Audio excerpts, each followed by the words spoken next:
not least of all because the monarchy is about continuity. But I think for my brother, this is something he's been waiting for.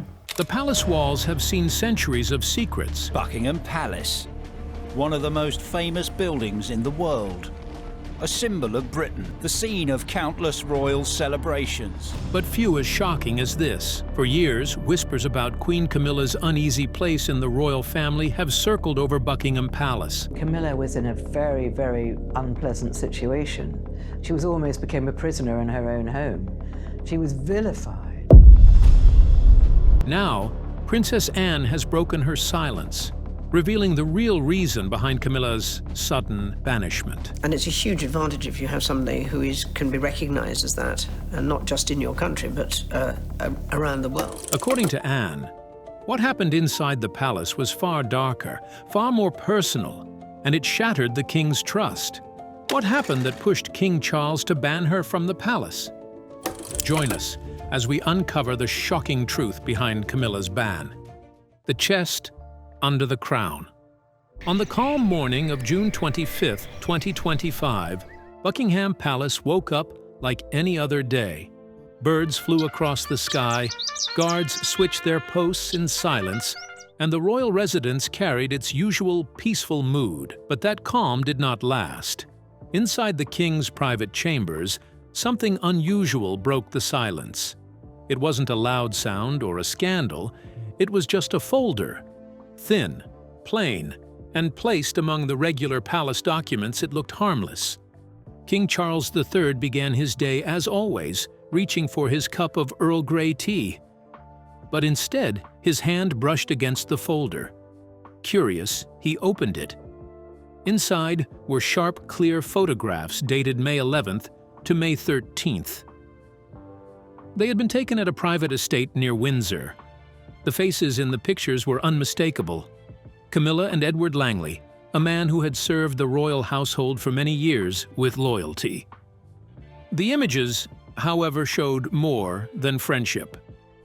In one, Edward was embracing Camilla in a private room, wine glasses in sight, their closeness undeniable. Camilla had told Charles she was on a wellness retreat for peace of mind. But the photos told another story. At first, Charles wanted to believe there was some explanation, yet the evidence was too exact to ignore. These were not stolen by a gossip magazine. They had been verified by the palace's own security team. Edward's presence at the Windsor getaway was confirmed through travel records. Everything matched: his arrival, his departure, even the timing. But the photos were just the beginning. As the king pushed for more answers, the investigation revealed a troubling link to April 22nd. On that day, Camilla had entered the royal heirloom vault, supposedly for heritage research. That was normal enough, but a locked trunk left the palace with her that week, without any paperwork or permission. The trunk never came back. Charles ordered his team to track the trunk and Edward. Soon, pieces began to fall into place. The same suite near Windsor where Camilla and Edward stayed was also where the trunk was delivered. No staff were allowed in, and no one dared question it. Surveillance showed something odd. Camilla's vehicle was parked outside the suite for nearly an hour. A trunk was taken out, but never returned. Weeks passed, and the investigation widened. On July 1st, Charles received a short but clear report. It stated that Camilla had entered the vault with an override code that hadn't been in use since 2014. A code that should not have worked. On that very day, 2 royal treasures disappeared. Diana's caterpillar earrings and the Spencer choker, worth more than €650,000. To the world, they were jewels. To Charles, they were priceless reminders of Diana, symbols of memory and legacy. Now, they are gone.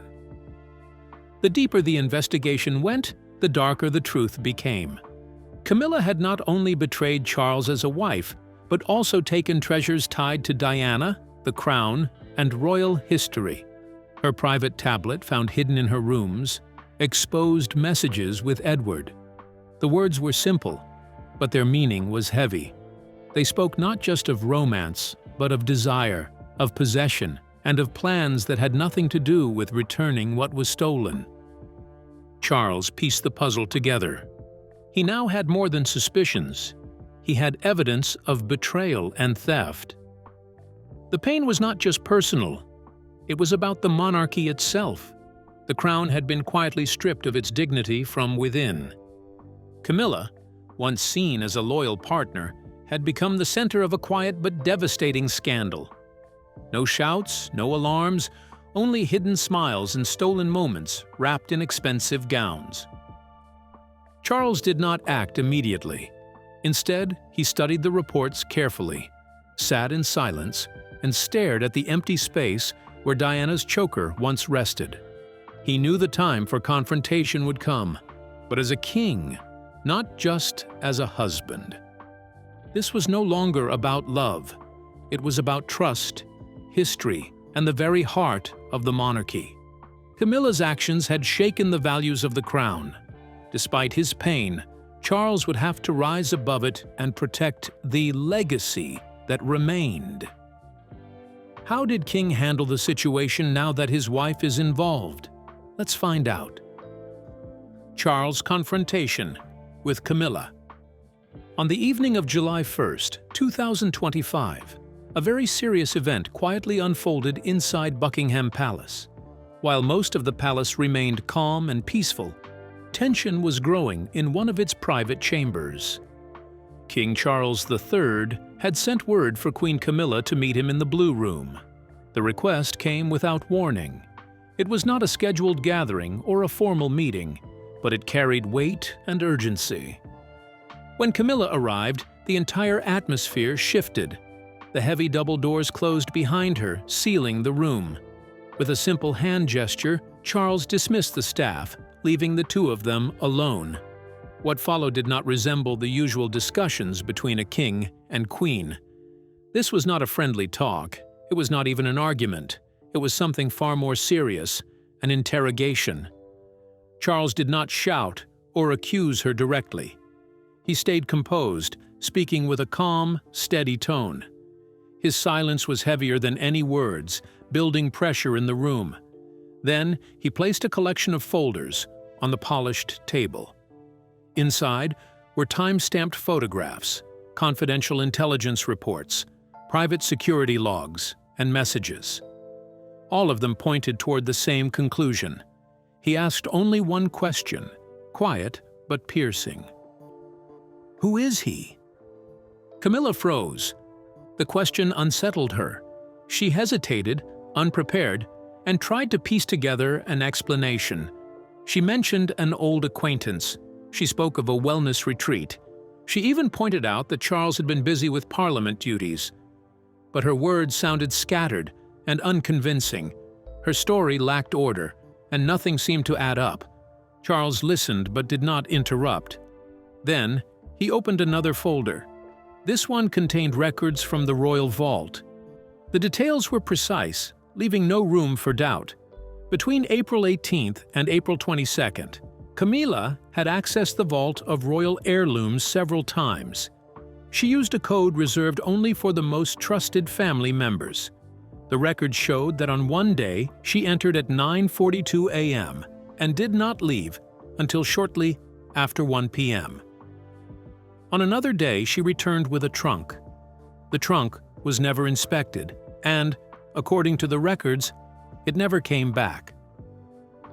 At this revelation, Camilla turned pale. Her lips trembled.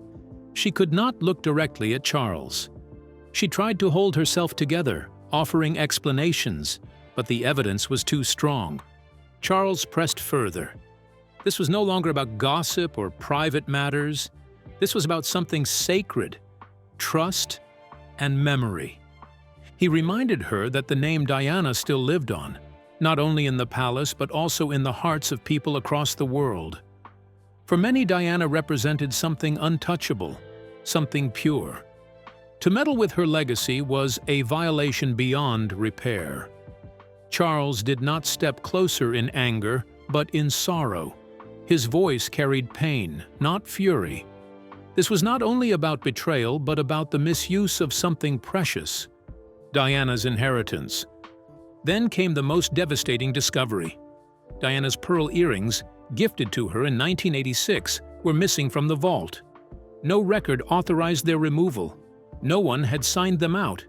Yet just days earlier, those very earrings had been spotted on Camilla's daughter during a public event.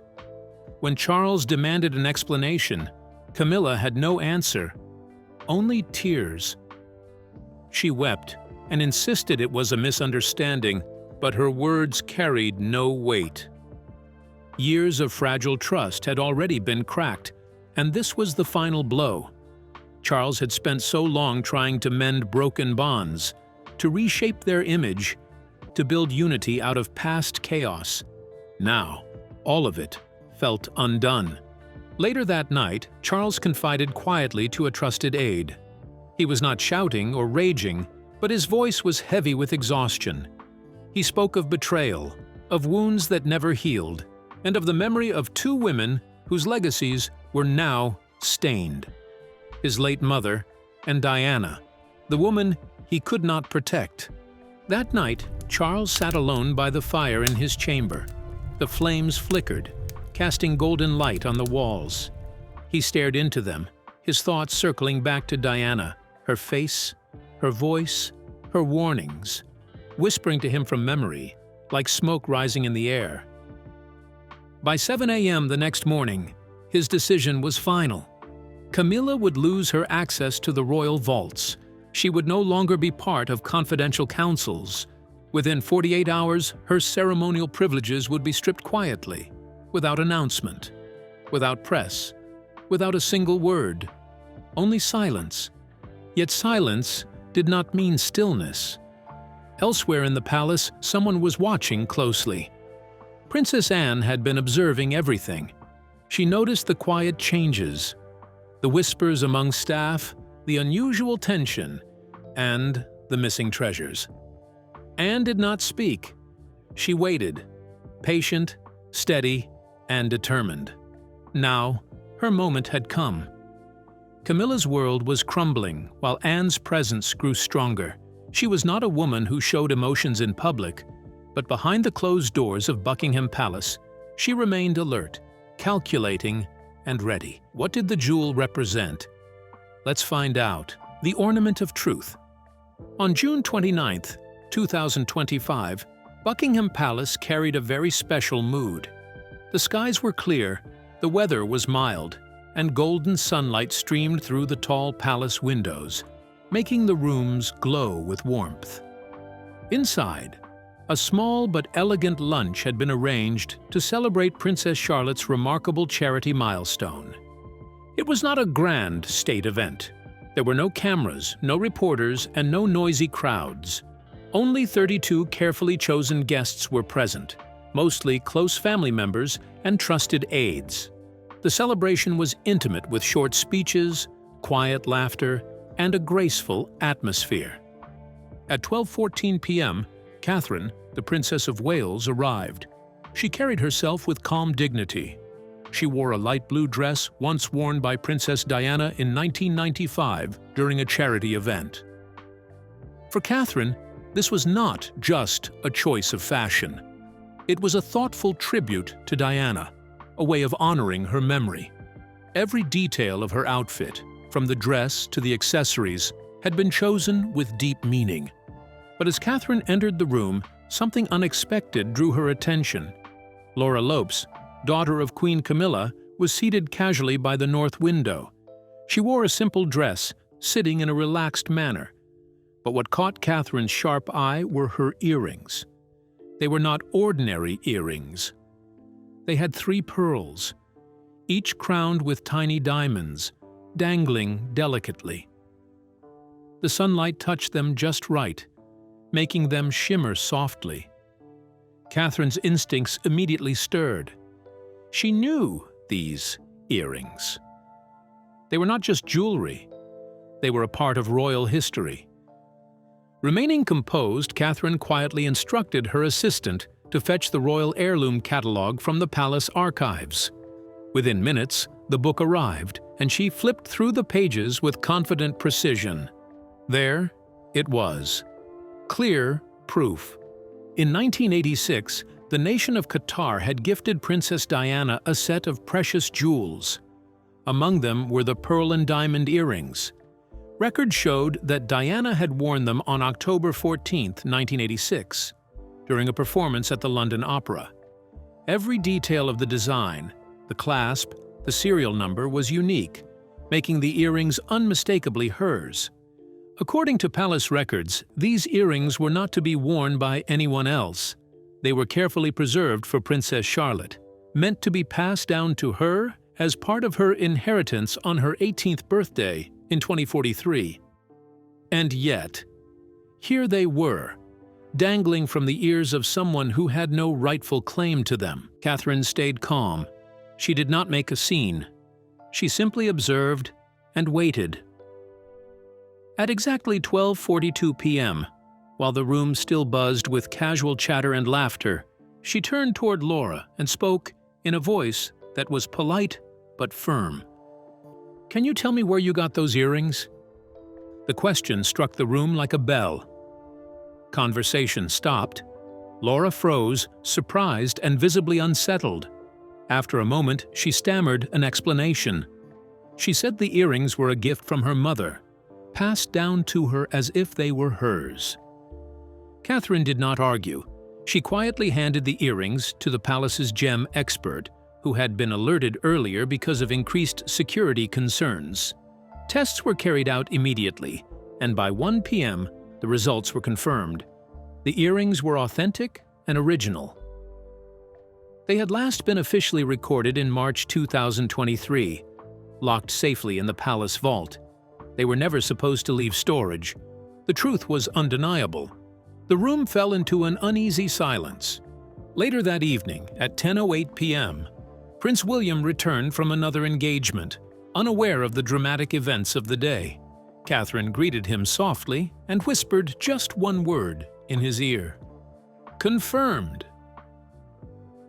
That single word was enough. William understood instantly, and the mood shifted. A quiet tension spread throughout the palace. Staff began moving differently. Doors were shut more carefully, and conversations turned into silent glances. King Charles received word that afternoon. Instead of attending the lunch, he immediately met with his legal advisors. This was no longer a simple matter of missing jewelry. It had become a serious issue of loyalty, legacy, and respect. To Charles, this was not merely about broken rules. The earrings were a symbol of Diana's memory, a link to the past, and a promise for the future. Seeing them worn by someone outside the royal family felt like a violation, a betrayal of trust. It was not just a mistake of style or etiquette. It was as if a piece of history had been stolen and erased.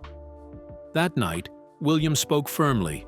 With what happened, will King Charles ever trust Camilla? Let's find out. The day trust died. On the calm afternoon of July 3, 2025, something highly unusual was happening inside Buckingham Palace. Outside, the grand gates stood quiet. No reporters were waiting, no television crews were parked nearby. Not a single camera was flashing. The palace looked peaceful on the outside, but deep within its walls, a storm was unfolding.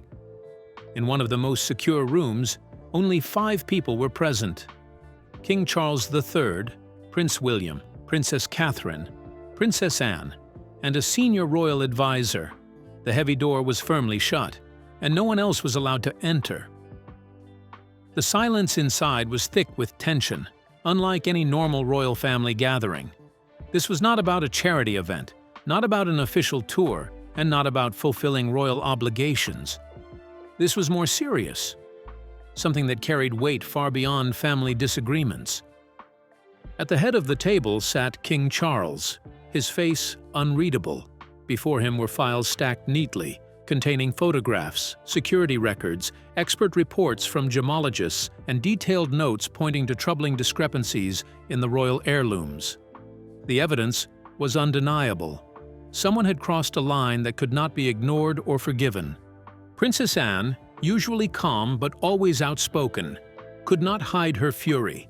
Her face was pale, her lips pressed tightly, and her hands clenched as though holding back words too sharp to say.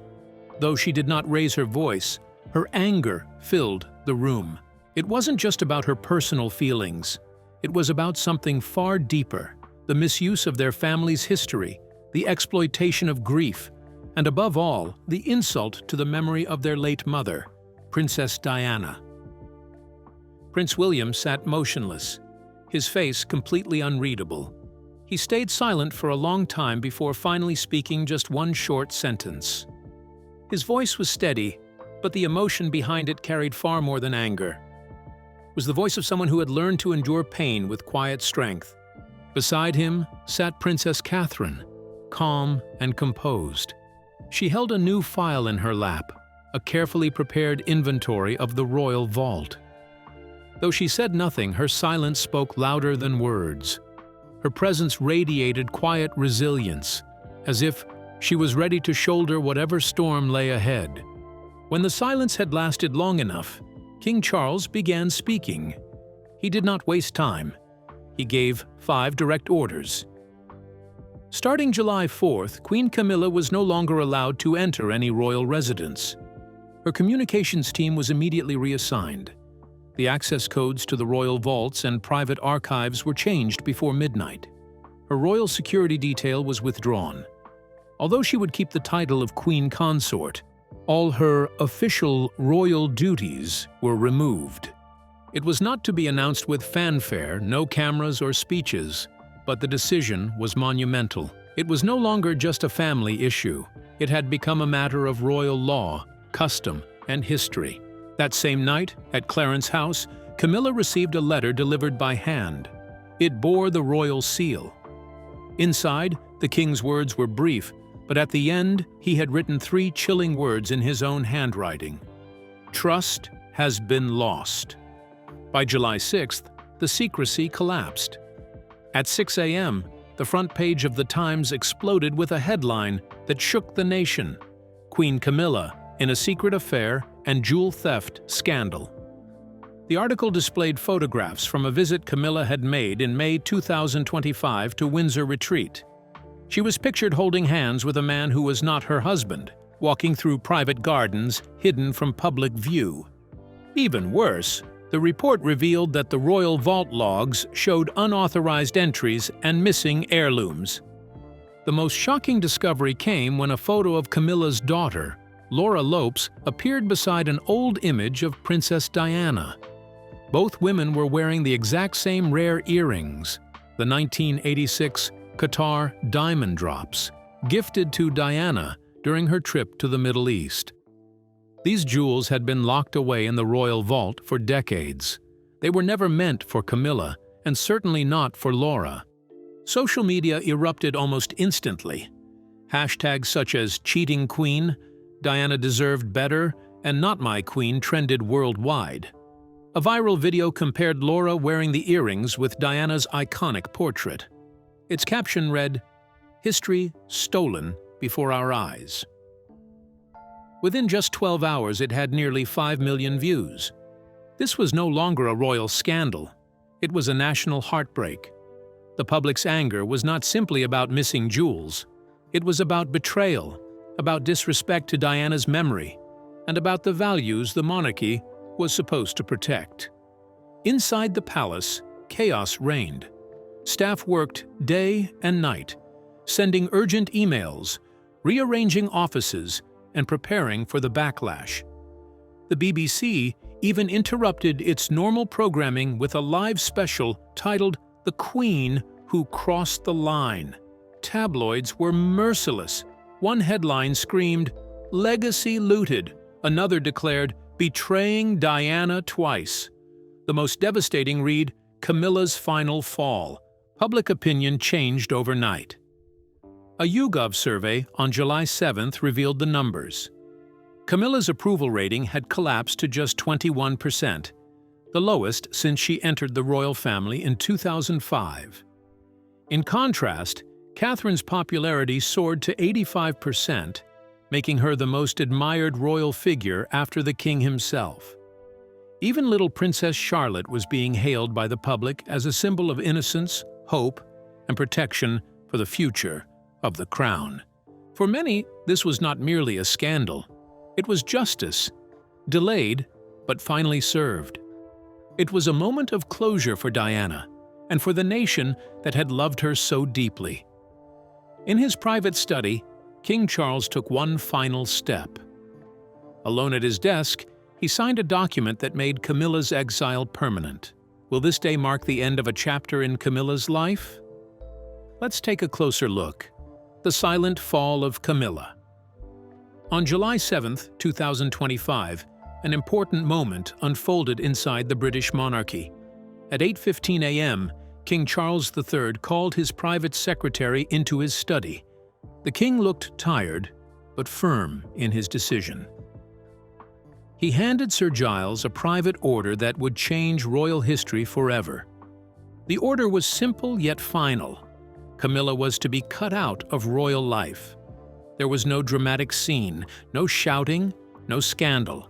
Instead, the palace released a calm but firm statement. It declared that Camilla would lose all ceremonial roles, could no longer attend royal events, and her name was removed from every official program.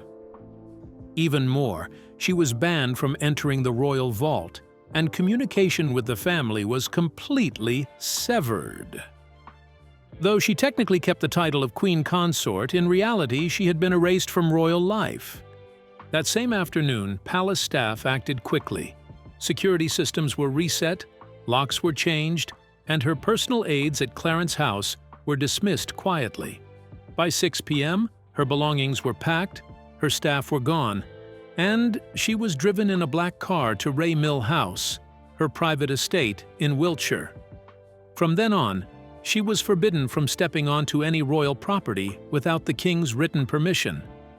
There was no official word of exile, but in truth, she had been silently cast out. For 2 days, she remained alone at Ray Mill. No staff, no press, no comfort, just silence. On July 9th, her children, Tom and Laura, visited briefly, but they left quickly and quietly, avoiding the media. Even they seemed distant. The woman who once stood proudly beside a king now lived behind closed windows with her phone switched off. Her longtime driver later said the ride back to her home was the quietest he had ever known. Camilla sat pale and wordless, staring out the window like a ghost of herself. That very day, King Charles wrote a private message to his closest advisors. In it, he reminded them that no individual was above the monarchy. He ended his note with words honoring those who had strengthened the crown with dignity and power. The note now rests in his office, placed beside portraits of Queen Elizabeth II and Princess Diana. So how does Camilla's downfall affect Catherine? Let's find out. The rise of Catherine. After Camilla's fall, the world's attention quickly turned not to the king, but to Catherine, Princess of Wales. On July 8, 2025, at 10:30 a.m., Catherine entered the royal vault at Windsor Castle, accompanied only by Lady Eleanor More, the crown's head archivist. In the chilled vault, they walked toward the section dedicated to Princess Diana. Piece by piece, Catherine carefully secured Diana's treasures: the 1981 Spencer choker, the 1985 sapphire brooch, and a deeply personal letter Diana had written to William in 1997. After reviewing and recording every artifact, new security locks were installed. From that moment on, only Catherine and, in the future, Princess Charlotte's royal mentor would be allowed access. Before leaving, Catherine added one final envelope. On its front was a message written in her hand, addressed to Charlotte, a note of love, courage, and remembrance in her mother's memory. The moment was quiet, but those who saw it said it was more powerful than any speech. It was not about power. It was about honor, protection, and legacy. That evening, Kensington Palace released 2 photographs. In one, Catherine stood strong before the vault doors. In the other, young Charlotte smiled gently, holding a framed photo of her grandmother, Diana. Within 48 hours, the images had been shared over 32 million times online, and a new hashtag, Legacy Secured, was trending across the world. Surveys on July 9th revealed the people's feelings. 85% believed Catherine should have more influence in royal decisions. 72% felt she should be queen in her own right, not just as a wife, but as a leader chosen by the people.